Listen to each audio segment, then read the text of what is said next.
Yeah, thanks everybody. One of the great things about subsea route analysis is that it's a very complex thing, but the end result is what I'm going to focus on, which is providing to the decision makers a route analysis that you can present to the client. So we're going back a bit.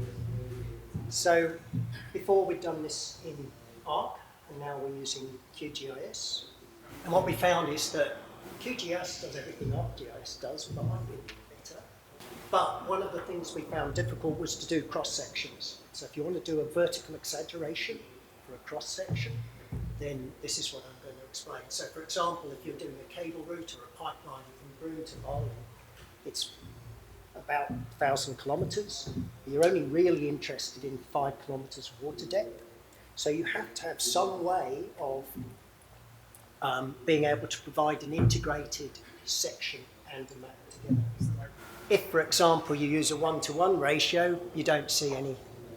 If you use a 1-to-50 ratio, vertical exaggeration, then you can actually see what the subsea profile work is like. And you can do that with roads, with railways, with any object. I think the biggest advantage is I could work from home or on a barge in France, or being partially retired. You could do it anywhere because QGIS all open source. But the main advantages were fantastic maps. The maps and the alignment sheet would share the symbology. So whatever you had for your road symbol on your map, you'd have that same road symbol on your alignment sheets. You could also zoom out to the whole project or zoom into, for cables, you generally do a drill that goes from the shore under the ocean to where you can get a barge in to pull the cable or the pipeline. So you can actually zoom into the data and provide maps using exactly the same data. So you have a single data source for your X, Y, Z and measure. And then you can use all these fantastic tools in QGIS where you can create from points, lines, polygons. Another thing we found out was you can digitize really fine layers because you can set the vertical exaggeration on things like seismic sections to say 1-to-50, and then you'd be able to digitize over distance very fine layers. And the way to do it, this was actually developed originally in ARC, but I've now worked out the WKT.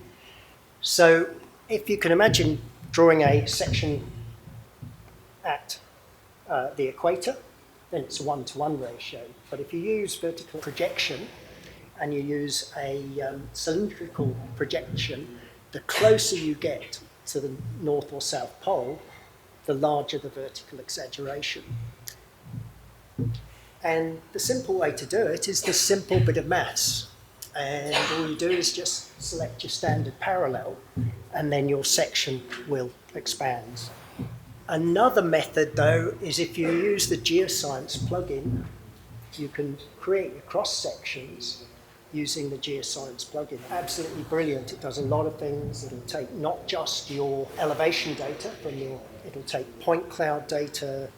It will also allow you to take your depth-based data. We use copenetrometers to work out whether you can put a structure subsea, and so you can plot these CPTs by depth and have little graphs across your entire section.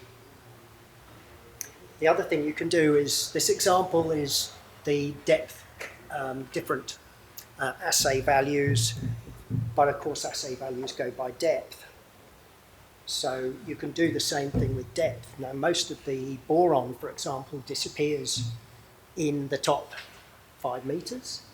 So if you're looking for lithium, well, there's not much of it left at the surface. So when you actually plot a section and then increase your vertical exaggeration, you get a thing. Thank you very much.